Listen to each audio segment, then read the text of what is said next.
we can begin. Just give me one moment here. Yeah. And we can.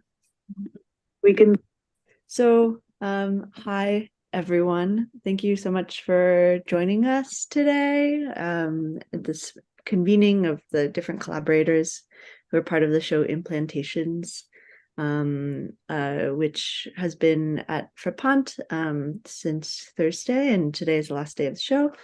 And so I wanted to, give an opportunity for others to hear from the artists who made this show possible, and about the collaborations, and expand on the themes of the exhibition.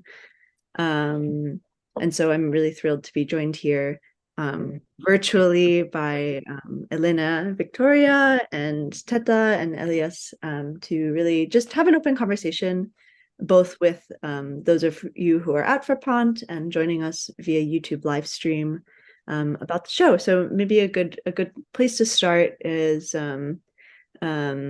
each of us, or I can give a couple words about the show itself.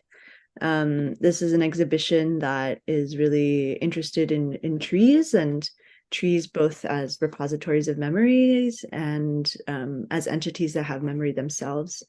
And kind of rather than engaging with trees in a very anthropocentric way, where we are speaking on behalf of the trees, or trying to say what we think trees are feeling or how they contain memory. There's an interest here in articulation, and in a way that the way that connections are being made across these different entities, and how we can acknowledge memory and trees as these entities that have truly embodied memory, where everything that they do and every environment that they're in, they're actively responding and dynamically changing in response to that environment, and they hold those traces in their very bodies. So to begin, maybe we can just have each of the artists, each of you can introduce yourselves and say where you are in the world right now, and then we can dive into some questions. So Elena Victoria, why don't we begin with you? Well, thanks very much for the invitation to be part of this exhibition. It's been a very beautiful ride. I'm very happy to be sharing now this time with you guys. Yes, I'm from Venezuela originally. I was born there. I've been living in Hamburg for 5 years, and my practice, it's a multimedia. I do work with different possibilities of developing work in relation of, at the moment, specifically an investigation process of trying to find ways of encounter nature with human in a perspective of trying to deconstruct a bit the perspective of the Anthropocene through different points of view or encounters that I found, or I try to find, with the indigenous communities in the Amazon rainforest in my country. Yes. So yeah, I work in different media, especially performance, and sometimes what I exhibit, it's the result of performance as well. Yes, I did present a couple of pieces who are orientated in this direction. And with David, who's not here and said hi to everybody, he and me, we made a tiny concert of experimental noise music on the opening.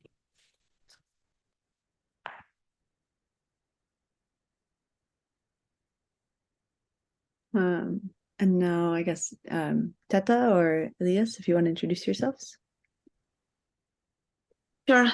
My name is Teta. I'm from Kiev, but right now I'm in Lviv doing some studies in psychoanalysis. which is my new interest. But we've been also working with Elias as a filmmaking duo. We have a group called Ruins Collective. Actually, there might be a person there in Hamburg in the gallery who was with us when we started this group in 2017, Oleg Isakov. But we've been filming mostly with Elias as a duo for the past few years. We've been working on the non-human gaze upon nature and the relationships between humans and non-humans, and Gender Dreams, which is presented in this exhibition, is our first film that we did.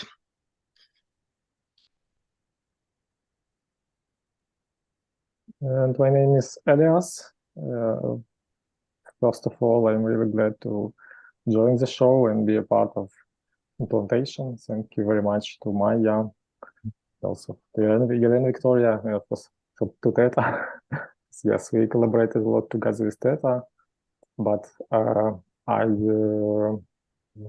had, first of all, research experience. Like my background was most theoretical, and it was film studies, and now I made this shift to film preservation studies.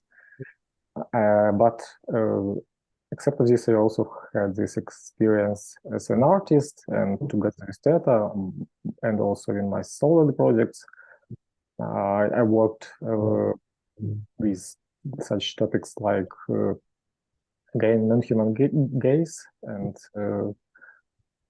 anti-anthropocentric understanding of the world, and also with some other topics like memories, and one other direction of my artistic processes where work with some archival materials, with archival footage, with some historical events, and this thing that all interested me a lot too. And I also originally from Kyiv, Ukraine, but now on the study program in Rochester, New York, USA.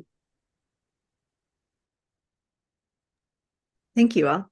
I think I encourage those of you who haven't had a chance to see the show, or who are maybe joining us on the live stream, to check out the Collective Rewilding Instagram. It has a short video which kind of gives an overview of the exhibition, so you can get a sense of some of the pieces.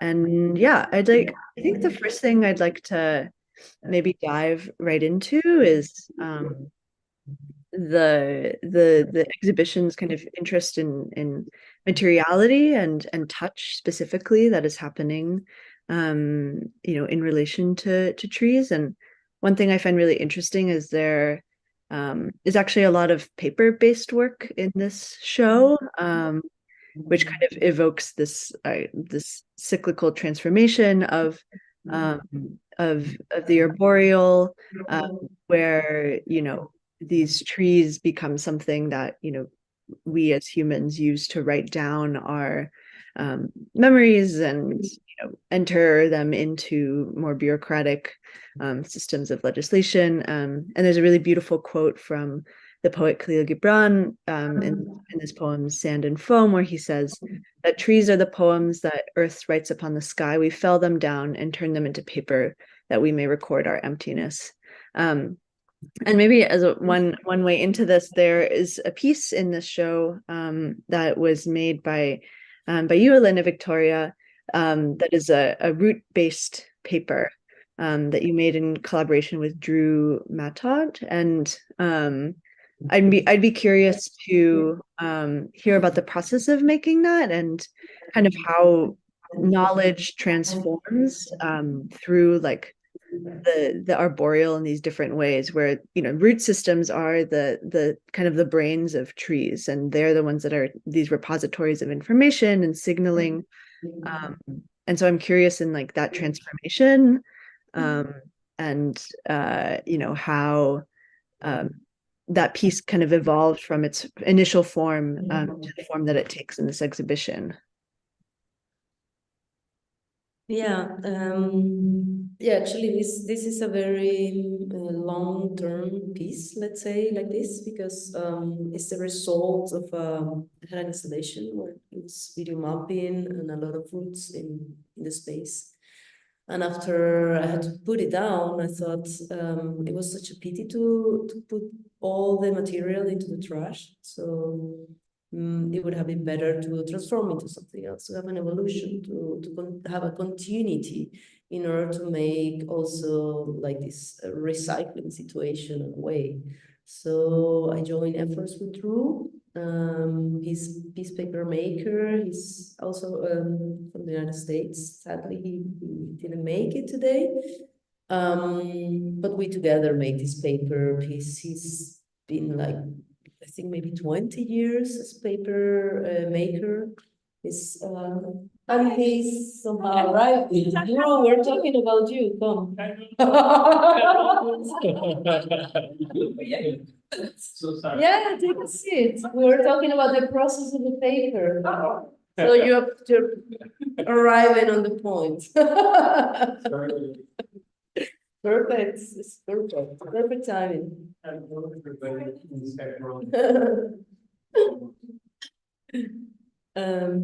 Yeah, Drew helped me to create this work, these roots that I collected.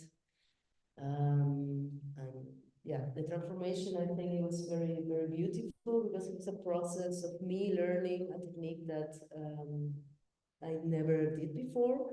And it was all through the knowledge of Drew. Come, explain us a bit. You want to? Are you okay?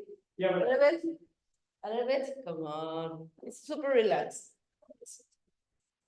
My name is Drew Matat. I'm a paper maker. I'm the director of something called the Peace Paper Project, which is an international organization of hand paper makers and art therapists.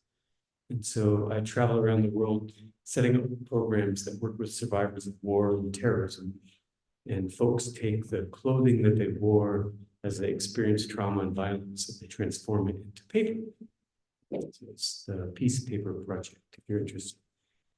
And so what we did was actually make paper from leaves, right? And so that was really exciting to kind of take the leaf, any plant material will make paper. And I think that's the important part of paper, is just understanding that cellulose is paper. And so plants have cellulose inside them, and you can extract the cellulose through different processes. And so what we did was take the leaves and transform and the roots. Oh, sorry, and the roots. Smash it out. Huh? Yeah, we took a whole bunch of material. You showed up in the studio with a huge bag of material, and then we cooked it using sodium carbonate, sodium bicarbonate, and then I forget how we processed it from there. It was we had this sticks, and then you had a frame of 50 plus 15. Yes. And then I was like, you just show me the technique. So we mucked around a lot. But yeah, we took hammers and sticks and we pounded the material, and then we used these very large Nepalese style frames. So this is how they make paper in Nepal. Yes. And we poured the pulp on there and you mucked around a bit and made these really beautiful sheets. Yeah. Quite a few. Yeah, quite a few. Yeah. Yeah. So that was fun. And so it's exciting to be here to see how the paper is being displayed. Yes. Yeah. Yes. Hello, everybody. Thanks, Drew. Thank you. Yeah, thank you for that. I'm glad he showed up at the right time. It's like he knew. Yeah, perfect. And then I guess this is another kind of process question I have for Elias and Teta. Your work, Dendro Dreams, is this really meditative encounter with 15 different trees across Ukraine who have been designated as kind of the winners of this national recognition. And I am fascinated by the scene where you can see objects or pieces of paper or other things that have been placed kind of inside the trees or around the trees by humans. And then you see the tree. There's this one moment in particular that I'm thinking about, that the bark has totally grown around. It seems like printouts of what are like icons inside the tree, and so it's kind of enveloped these elements into itself. And so it's this very like textural quality of like the tree body meeting the the spiritual offering from the humans. And I would love for you both to kind of share about your process of making this film. And in some of our earlier conversations that we had about this work, when I was just getting to know you, you talked about traveling to these different sites as kind of being an act of service towards the trees.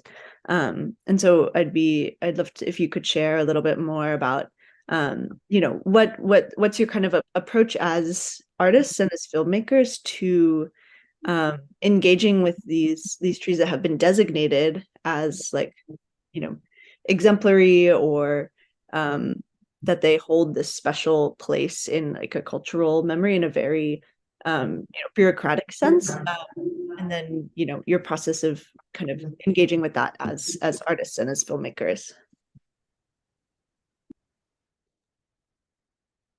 Yeah, so we say that this film is about the relationships of humans and trees, and there are many levels to this relationship. There is, of course, this anthropocentric view that we try to analyze, to outline. We were quite surprised by this whole enterprise of this competition, and of coming up with a list of 15 winners, which would be signified as the national trees of Ukraine, which we found an interesting incorporation of the trees of nature into our human political and cultural agenda.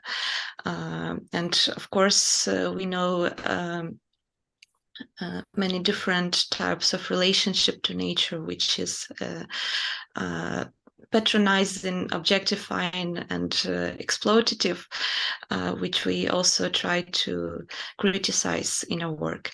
And then with the process of work on this film, we also tried to establish a different kind of relationship to a tree, which would pay respect to the otherness of the tree as an entity in its own right. So what we did here was make a series of expeditions, because all of these 15 trees were spread all over the country. Some of them were in the big cities. Some of them were growing in the very remote locations. So basically, each of the tree would require a separate trip, and each trip culminated in this encounter with the very extraordinary, very old, very strange being that would actually strike us with its sensory qualities, with its visual image, with its smell, with its tactile qualities, and we were trying to interact with it and to let ourselves be touched by it. So in a way, we were trying to establish some reciprocity. And those artifacts that you, Maya, were talking about, I think are also a kind of spontaneous attempt of the people, of the local people who live nearby, to establish a relationship with the tree by bringing something as an offering, or maybe marking it in a way, offering some human artifacts or signs to it,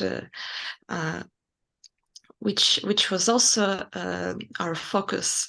This points of interaction, and how the human ways of significations enter the trees, and how the strangeness, the age, the size of the trees themselves obviously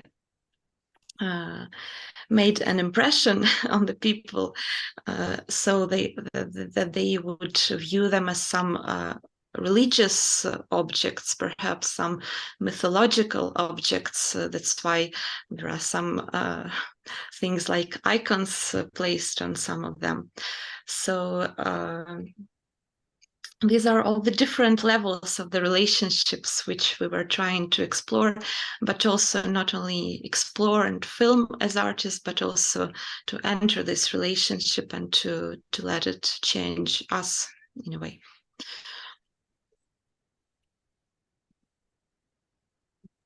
And just very briefly to add, just that, it's a crucial thesis that it's about relation people and trees, but I would say it's also an attempt to create a relation between like trees and humans, because we were provide a speculative perspective, like imaginary perspective, how trees could react on people. And our approach was to use these very slow shots and like coexisting with them during this period of time. So in the screen itself, but also during our expedition, we spent some time with them and just thinking how it to be tree, and out of these symbolical tools that we use to describe them. Yeah, very brief edit. Yeah, thank you both for that. Yeah, there's something, I think in all three of your practices that is interested in this, contending with the natural and the human, and the natural as something that is, in essence, nature is a constructed idea that is created by different societies, and different cultures have different conceptions of what are the limits of the natural, if there are limits of the natural, and how does that kind of inflect the way that we relate not only to each other as humans, but to other non-human species. So particularly what I find, what I'm hoping to kind of probe by bringing these various works together is these different kinds of like commemorations that are happening between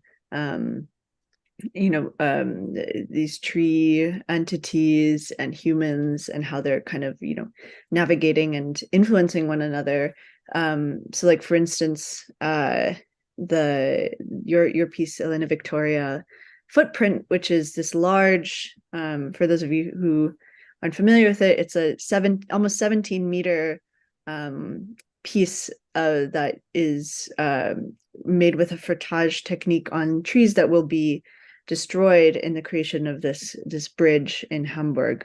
And it's kind of the piece itself is kind of acting as this commemorative, anticipatory commemorative structure for those entities that will be gone, and for the landscape that once was in this urban center, but at the same time it's kind of participating in this like very intimate closeness with it, through like your gesture as someone getting close to the trees, and kind of depending or having this like moment of reciprocity between yourself and it. But I'd be curious for kind of each of you to maybe touch on like how as artists who are interested in these questions of the boundaries between the natural and the human, and human and non-human, and kind of the synthesis between all of these things, how you kind of navigate as an artist in your practice, especially when, you know, in a lot of manners, art is, you know, depending upon the human gaze. That's like our first, you know, instinct or first like thought of when, you know, we're going to go to an art museum, and so we're going to perceive things with our eyes. So I'm curious if you could speak in your practice how you're kind of navigating those principles, or subverting them, or seeking to engage in these other ways of relating to the non-human and the more than human.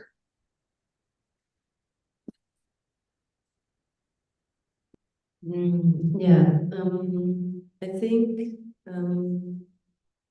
I was very, very, very touched and very reflected myself with what was Teta saying at the beginning when she explained about traveling and putting a perspective on how do you encounter the work. Because I also have the same sensation, it's connected to your question, Of course, we're artists, we cannot deny this is our aim, to create pieces of work who either are or not political or are not connected. In this case, I think it's more about a necessity of expression, but also questioning where is placed this question, how do I see things, or why do I see things as I do, and a constant reviewing, on this perspective of, for sure, working with nature.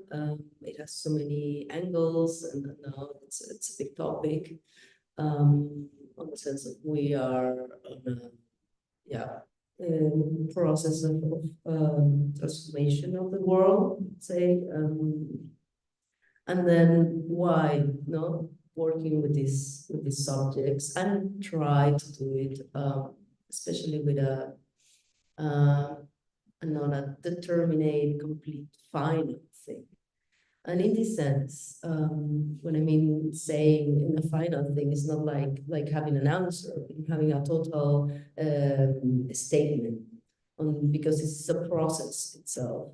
And for me, when we did this sort of 4 people collaboration, where we, for many days, we gathered a lot of text together, and eventually this text was transformed or was written here in the space. This for me is a vivid example of the perspective of how working with this type of subjects, that is like a dialogue, that in this case it was sort of happening between us, but also it's not something that is completely fixed, because as humans, or as people in societies, we're trying to find our ways to go on in this very broken world, or this, as I see it. So let's try to be humble and know that I perhaps don't know more than others, but the more we dialogue,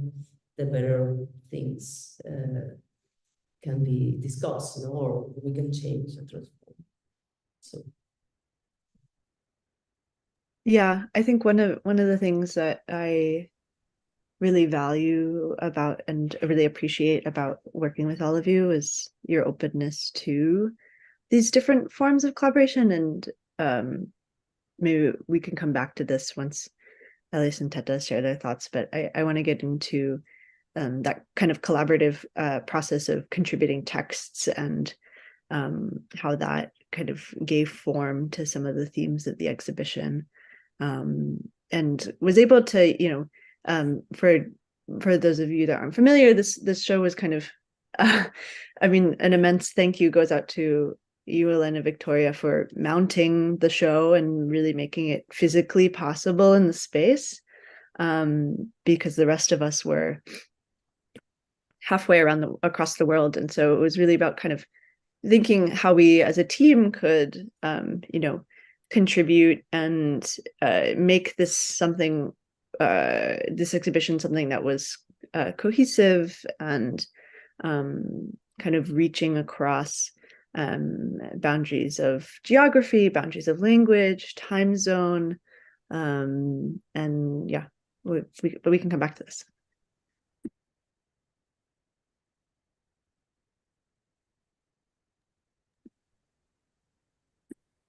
Yeah, for me, the process of selection of texts for the exhibition was intertwined with the topic of our individual works and the topic of the exhibition itself, which is the language and the ways of communicating the human and the non-human ways, which is for me also one of the central themes of our body of work in general.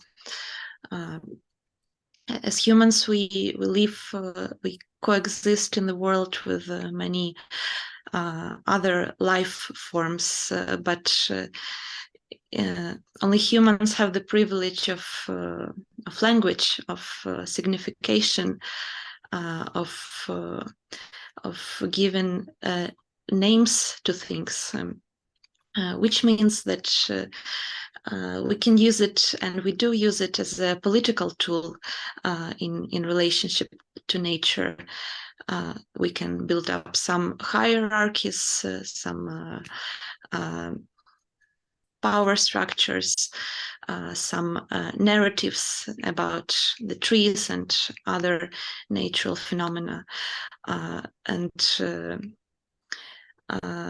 in many of those narratives, we just use our own ways of knowing.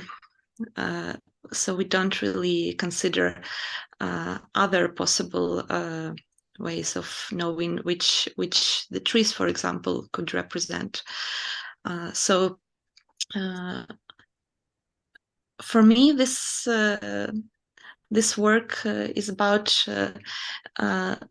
thinking, trying to imagine the possible ways of communicating by trees. What would they say if they could talk? What could they share about their history, about their memories, about their temporality, which is larger than human lifespan? So it's a totally different type of experience, which we don't really have access to. We could only fantasize about it. And what we're trying to do is to account this otherness, this other way of being and experiencing the world. And the texts that we selected, I think somehow touched on this tree experience or tree subjectivity, so to say. We were referring to poetry, which is a non-linear way of telling stories, of sharing feelings. We were playing with different languages, which also created this entangled, non-linear quality. So we were trying to look for ways where somehow language slips when we don't really control it in a rational way, where we let it hint at something beyond our rational means of expression. So for me, this exhibition hints at something beyond language, through language, but still somehow language feeling its limits and looking beyond those limits. Yeah, thank you. Yeah, and just I think just to clarify about the process a little bit, essentially, partway through the planning of this exhibition, as a group, we decided to, pull together various texts about related to trees, specifically poetry that were kind of, evoking the thematics of the exhibition, kind of as Teta was saying. And so each of us kind of made this big document where we were pulling from different sources that resonated with us. And from that larger piece of work, some excerpts were selected out, and they were actually inscribed on the wall at Frappant by Elena Victoria in the build-up of the exhibition, as well as in the opening performance, which included a sonic improvisation collaboration with David Walraff. And I think that kind of intervention into the space, I think particularly accompanied by sound and this activation of sound, like Teta was saying, was a way to kind of probe the limits of language. And I agree. I think, to me, poetry is something that these words and the way that they're used in poetry moves away from the boundaries of didactic text. It is, thinking about the sensory qualities through language in a way that I think gets closer to some of these more embodied forms of being of the world, and not just in it. So I just wanted to add that before Elias. Yeah, I agree about the poetry. It's a really good form to express these ideas, and in our film we also trying to contradict this poetry with some quotes from rules and laws. But except of this text, we were using some texts were not included in film itself, but were inspired us. There were some also philosophical texts. So it was 2018, and we were inspired by some so-called object-oriented philosophers. And by now, at this moment, I find it a bit idealistic idea, but at that moment, I found it that it has really significant political perspective, an idea of equality between different species and between humans. But now, as I told, it is a bit, of course, it is a bit idealistic idea. But anyway, nature and trees, particularly, it's really a nice metaphor, and these objects which we consider as beautiful, but some, of course, inside of them they are not so convenient, and it's a really tough object. It's really cumbersome objects, and with much longer lifespans that we have, it is hard to describe them with any kind of these texts. But anyway, I like that we were trying to bring this structure of trees to exhibition itself, and as I feel that all these ideas about coexisting, about symbiosis and synergetic attitudes in nature world, they were also included in the shape that exhibition has.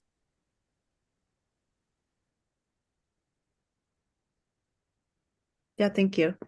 One thing that I keep coming back to that, it kind of structured or inspired a lot of the ways I was kind of thinking through these connections was the the word dendrite sharing the root dendro relating to trees, and so dendrites being the connectors between nerve cells where information gets passed through a synapse.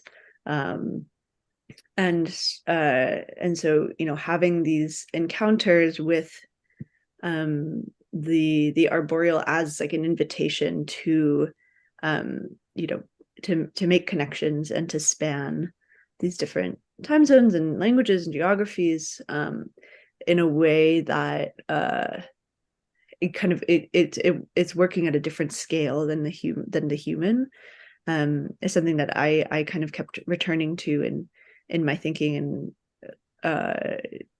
I think thematically kind of drove some of the thematic elements. But I'd love to, maybe as a one of my closing questions before we open it up to the audience, and I'd invite anyone to ask questions either through the chat on YouTube or in the space. I really want to open the conversation up to everyone as well. I'd love to talk about sound for just a minute, about the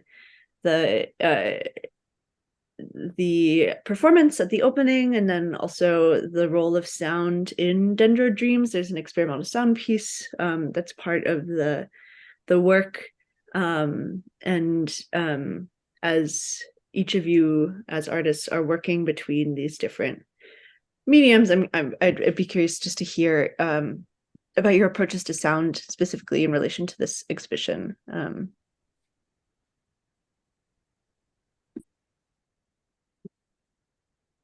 Well, I see, for example, experimental music for me is a total expression.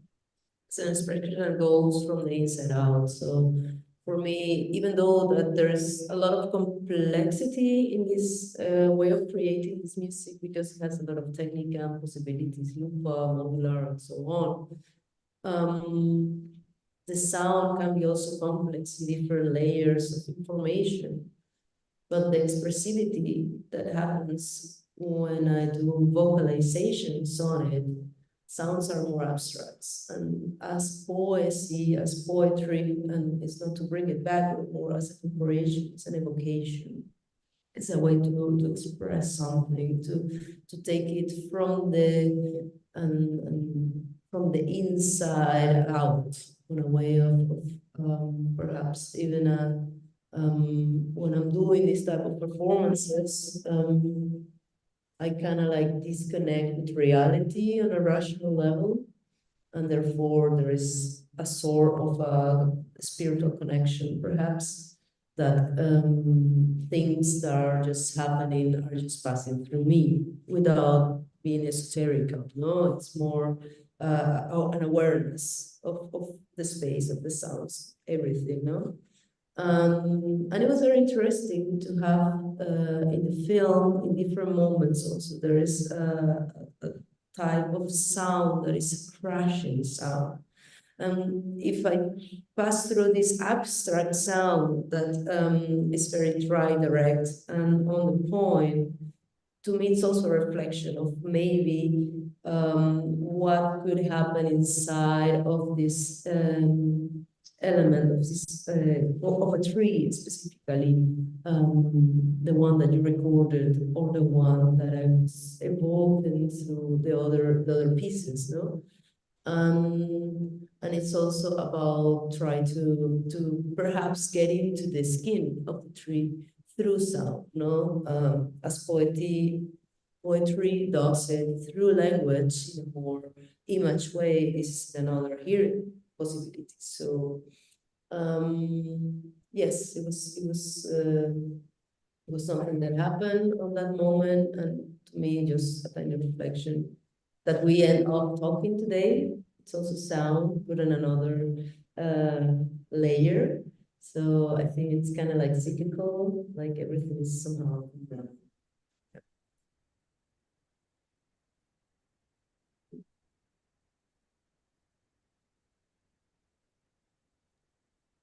Thank you. Yeah, it's really Yeah, totally. For me, music could be another way of letting the trees speak, and that's what we tried to do in our film. We tried different indirect ways of giving voice to the trees, and in the case of this music piece, we invited our friend who is a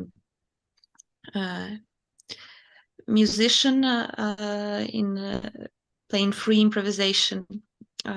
So we invited him to the site, one of the sites that we filmed, and he just took his guitar and played in the middle of the field in dialogue with the environmental sounds. So being inspired by them, responding to them, hearing them.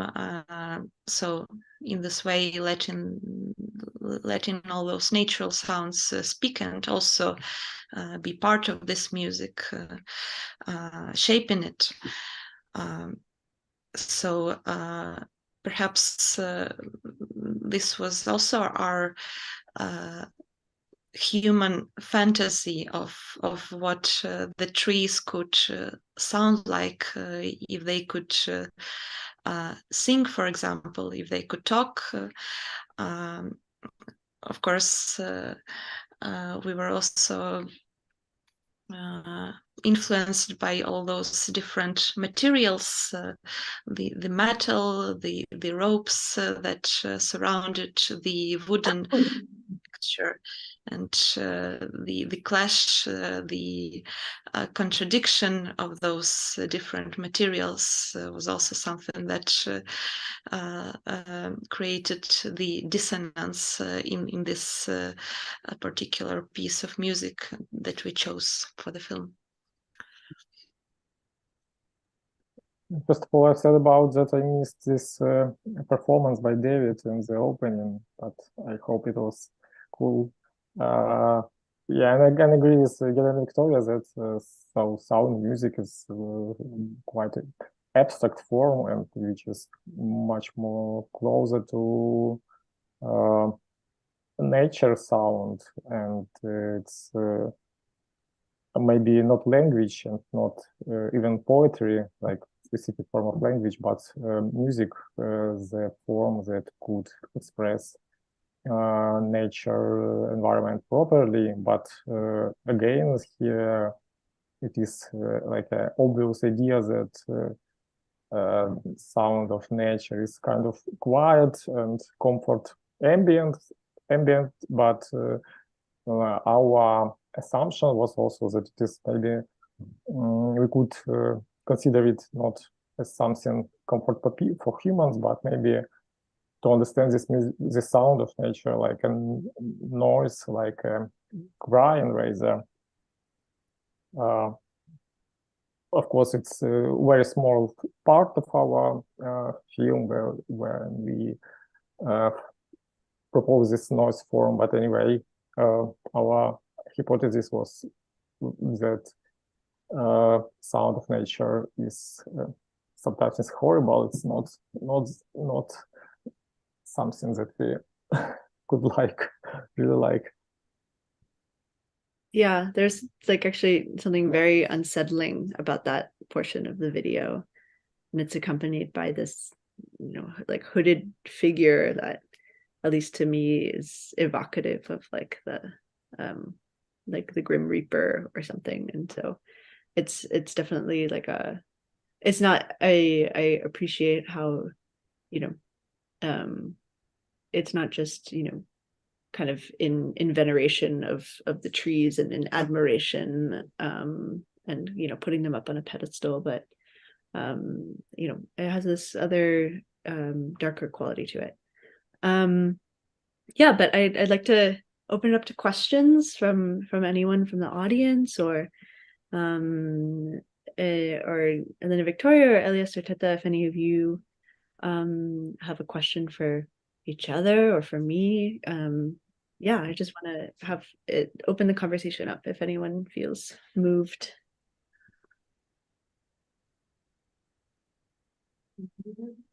You have a question. Well, I mean, it's probably a thought, but it's more direct than what we do.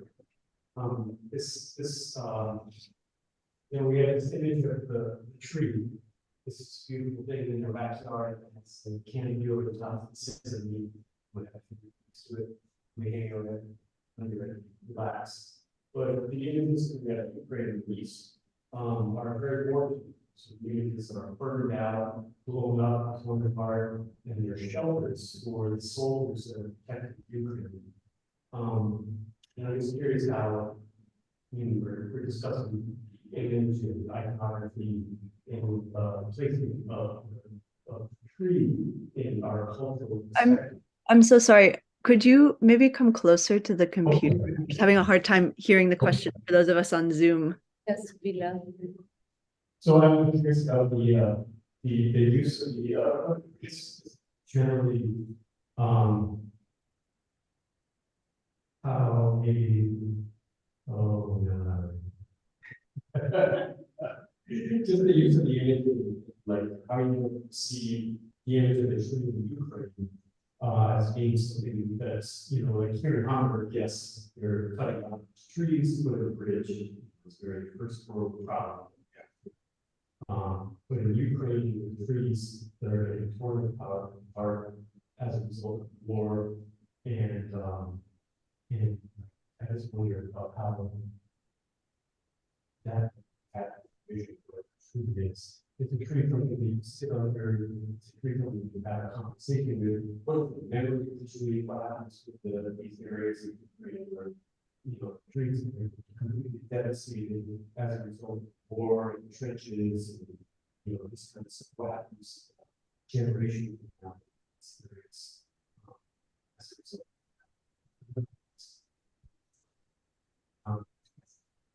But it's really direct towards Ukraine. Perspective of trees. Like I've asked them to find Ukraine, there's a lot of trees, but images that are coming out of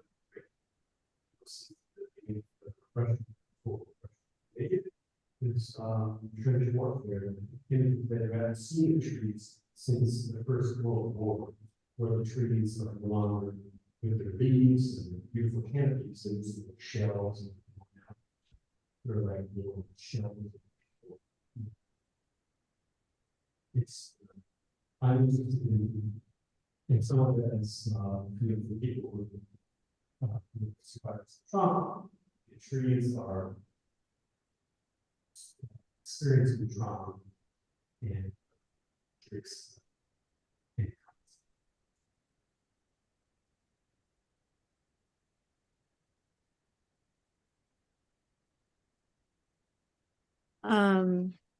Yeah, thank you for that. I think thank you for your observations and comments. I'm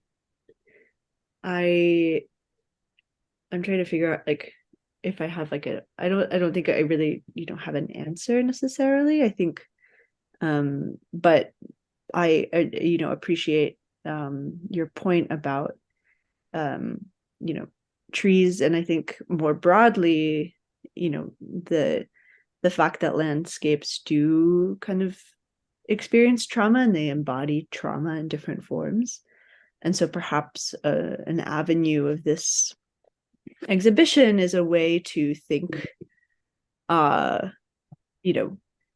think through how that is getting embodied in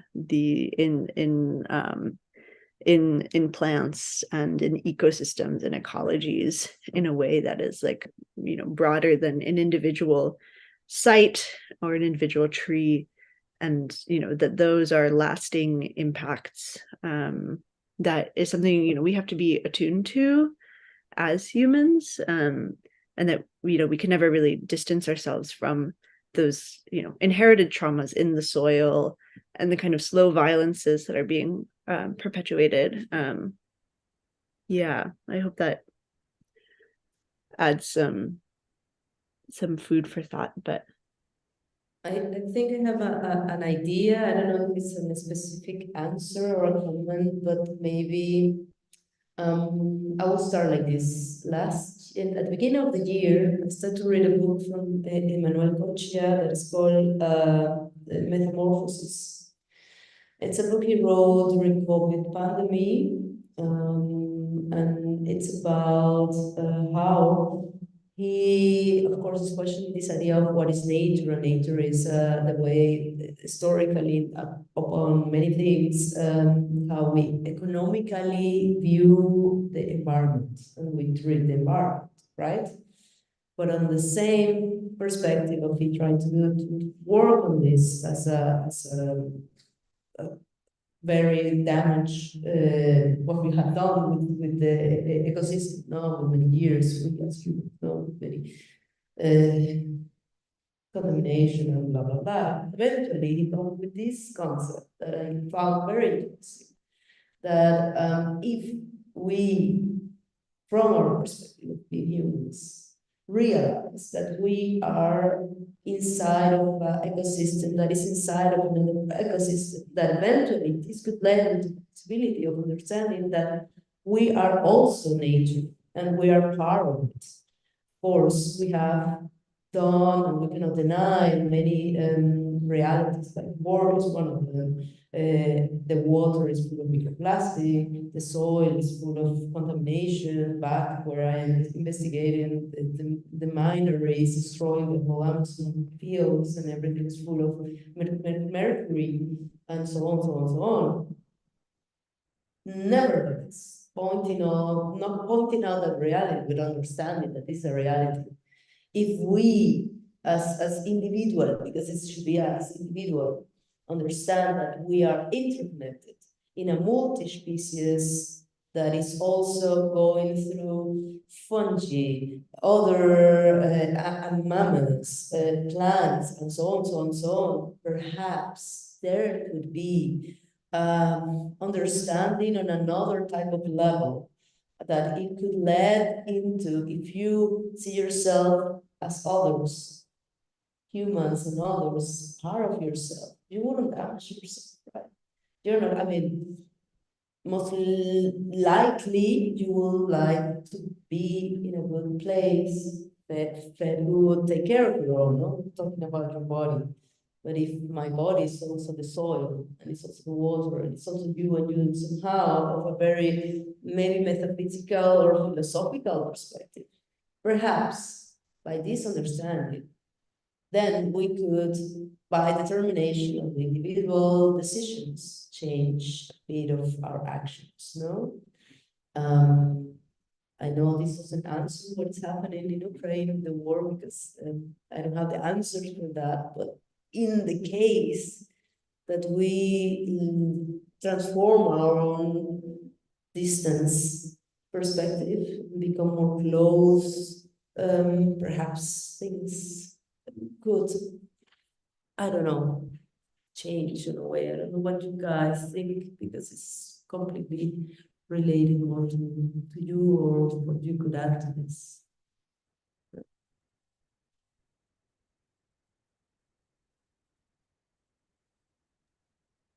Unfortunately, I didn't hear well this question, so I feel that so partly I heard it, and it sounds like a very good question, but sorry if I answer a bit wrong. So yeah, I don't have, of course, an answer, but I think that unfortunately, or maybe it's not an unfortunately, just our nature works with this, that humans, we are humans, and so it's really speculative way to think that we could be equal with others, other species, give them just a word. We could only what we can do just to create more ethical relations between in our society, just to make it more clear that we are not alone, we are not like a master species on this planet, but for me, this war, our war in Ukraine, Russian invasion in Ukraine, really changed my perspective, to be honest, because if it's a privilege just to sometimes to play these games and to create these imaginary worlds. Of course, it's experimental films or experimental artworks, but in general, it's also it is about some imagination, about something, about discussion, about philosophy. But when war starts, and when it is so close, and our mind works like this, that we as humans should protect ourselves, and until war is going, people don't care about ecology, to be honest, and even the most brilliant and the most sensitive to like ecological discourses people, they are thinking now about how to support armed forces of Ukraine, but not some ecological initiatives. So the step to think and to talk about non-humans, about nature, about ecology, about the environment, about climate crisis, the first step is to solve somehow our social issues and war issue, particularly, in my opinion.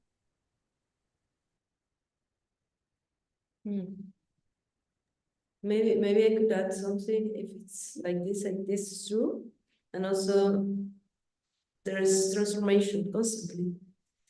What is happening localized in different places. Look at this. There's trees that are like 500 years old. You record something like this. How old are we gonna live? Lovely, 90. So I think there's this idea of time in another scale. Whatever is happening in different parts of the world, things will find a way through the same ecosystem will find a possibility to continue. So this is also a way of seeing it, no? We have in the history of the planet, there have been a couple of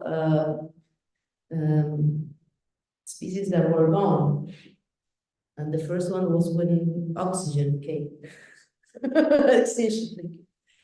I'm not saying this as a become negative at all, but what I mean, always life as a form continues.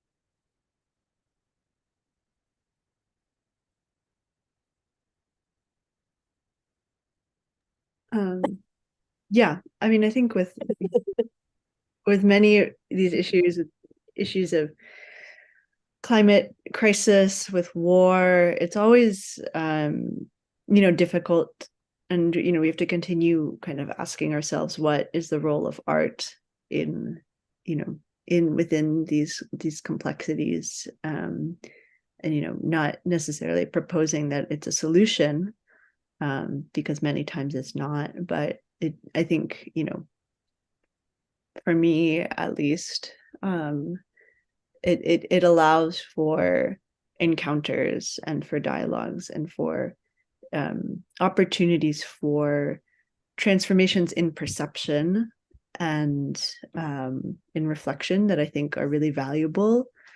But that doesn't mean that the work has to stop for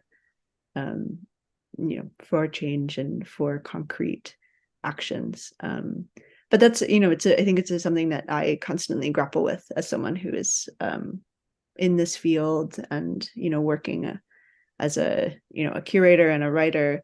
Is like what are the stakes of what we do and how we share what we do, and how do you remain accountable to these larger issues, but also care for the people and the more than human entities that are involved in that work. So I just want to offer that as well. I don't know, Teta, if you had any thoughts you wanted to add as well. I don't want to cut anyone off.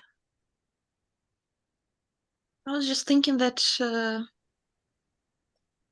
after the full-scale invasion started, somehow I felt that I ended up, or we ended up, on the same side of the barricade with all those trees, with all this nature. That before that we had explored our subtle differences, how we are different with other life forms.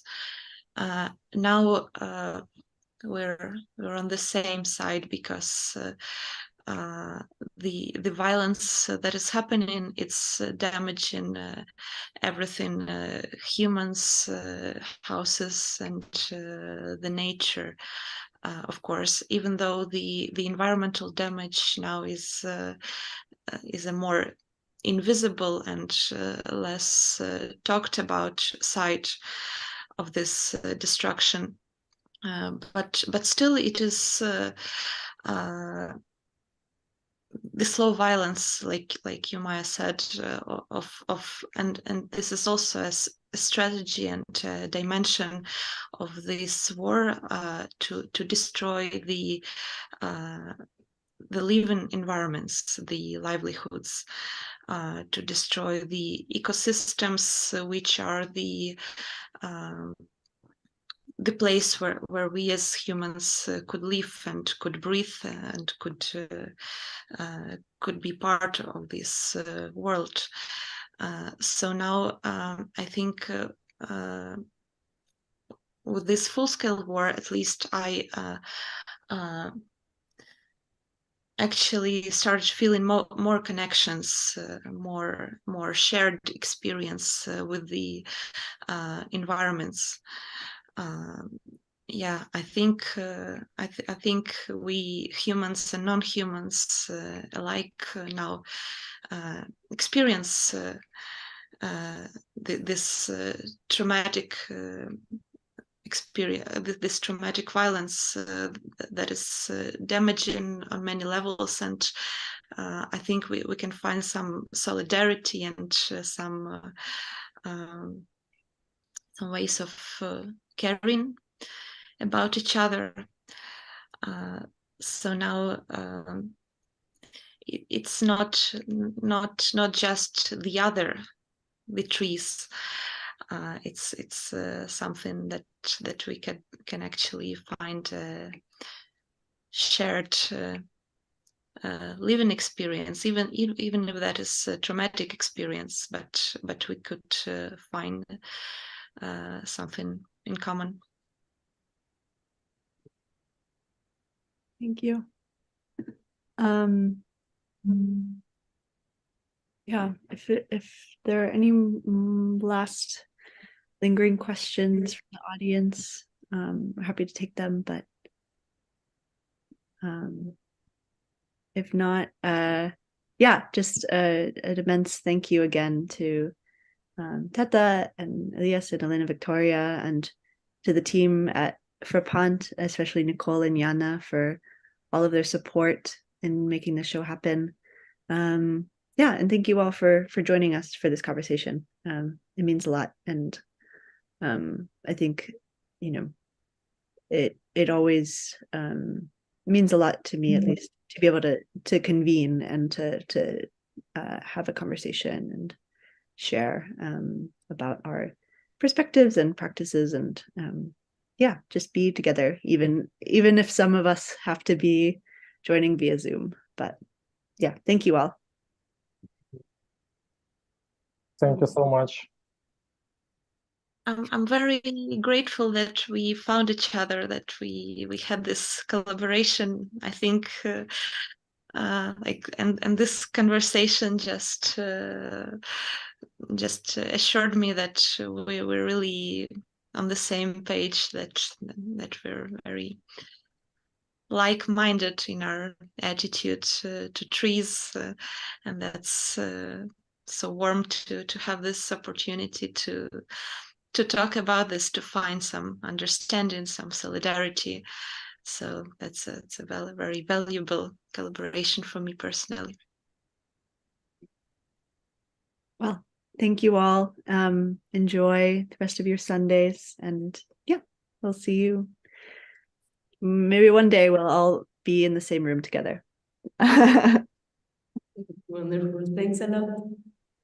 Ciao.